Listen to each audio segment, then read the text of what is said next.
ගරුතර මහා සංඝරත්නයන් අවසරයි පින්වත්නි වෙසක් පොහොය පහු වෙලා පොසොන් පොහොය ලං වෙන මේ කාල පරිච්ඡේදයේදී ඔබට මේ දුර්ලභ අවස්ථාවක් ලැබුණා බුදුරජාණන් වහන්සේ වදාළ ධර්මයේ ස්වල්පයක් ඉගෙන ගැනීමට.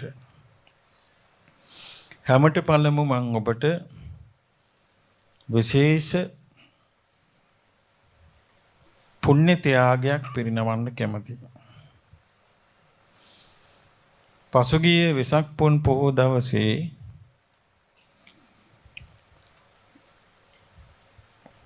විශාල පින්කමක් මා විසින් සිදු කළා. සියලු විහාරාංගයන්ගෙන් සමලංකృతව